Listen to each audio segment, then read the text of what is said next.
Dites-nous le point de vue du médecin, qu'on puisse vous entendre. Alors, déjà, je ne cautionne pas du tout la démarche de mon confrère. Hein. C'est le préambule vraiment, même si c'est généré par des villes qui aujourd'hui essayent de mettre en place des ponts d'or pour attirer des médecins parce qu'effectivement, il y a des problèmes de déserts médicaux. Mais il faut bien avoir conscience, et je remercie d'ailleurs les deux intervenants qui sont auprès de vous, que le problème de départ, c'est un problème de population médicale. C'est-à-dire que depuis 30 ans, on a mis en place en France un numerus clausus absolument drastique. On nous essore en première année, on nous essore encore à la sortie de la 6e année pour diminuer le nombre de spécialistes qui sortent.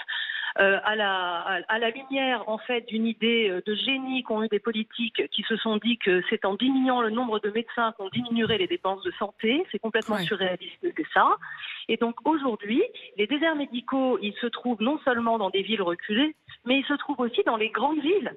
Moi, où le nombre de médecins par habitant, Paris, en effet, vous mettez du temps. Vous avez une grille, vous mettez 2 semaines à avoir un rendez-vous chez votre généraliste. Valérie, comment ça se passe pour vous ? Alors moi j'ai quitté la banlieue parisienne, je suis installée dans le 77, donc dans un désert médical, je croule sous le travail, je ne suis pas généraliste, hein, je suis gynécologue obstétricien. D'accord. C'est une spécialité en perdition aussi. Et j'ai voulu partir m'installer dans le sud de la France pour des raisons personnelles. J'avais opté pour une petite ville et en fait on est venu me chercher pour m'installer dans Nice intramuros parce qu'il n'y a personne, tout le monde parle et personne n'est remplacé. Je vous entends un peu moins bien Valérie. Vous êtes où ? Redites-moi, vous êtes où maintenant ? Dans Nice. Dans Nice, d'accord, je ne sais pas pourquoi il y avait marqué Toulon sur ma fiche. D'accord. Et je vois des patientes qui me disent que ça fait 6 mois qu'elles cherchent un rendez-vous avec des médecins. Donc, il faut ça bien veut dire que vous étiez prête. Au fond, ce que vous nous dites, c'est que même quand on est d'accord pour aller s'installer dans des zones plus rurales, finalement, en fait, la demande est tellement forte que vous-même, vous finissez par vous dire je vais retourner dans le centre-ville, je vais aller à Nice, quoi. Oui. Il y a besoin partout.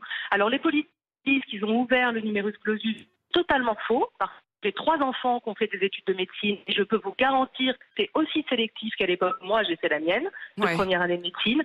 C'est faux parce que ça revient moins cher de faire venir des médecins de l'étranger qu'on va payer au lance-pierre que des spécialistes qui ont fait leurs études en France. C'est la triste réalité. On fait du low cost, même en médecine aujourd'hui, en France. Donc on n'a pas du tout ouvert le numerus clausus. Et de toute façon, quand bien même on ouvrirait le numerus clausus aujourd'hui en France, il faut 15 ans pour former un spécialiste. Ouais. Donc le temps en effet de combler.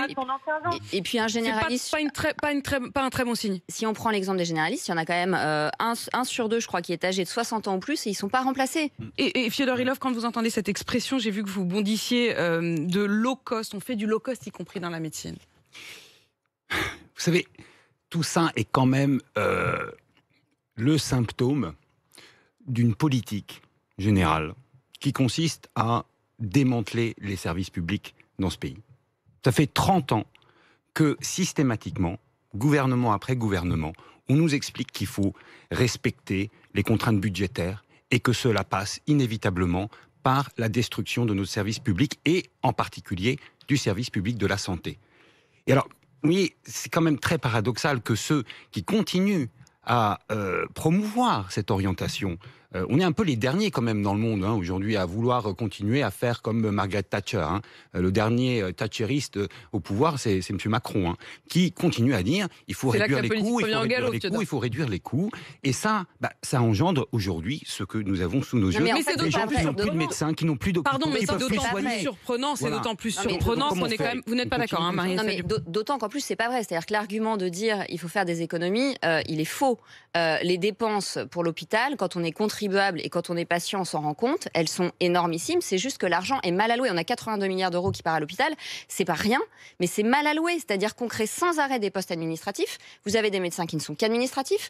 Les infirmières, elles font 4 heures d'ordinateur par jour.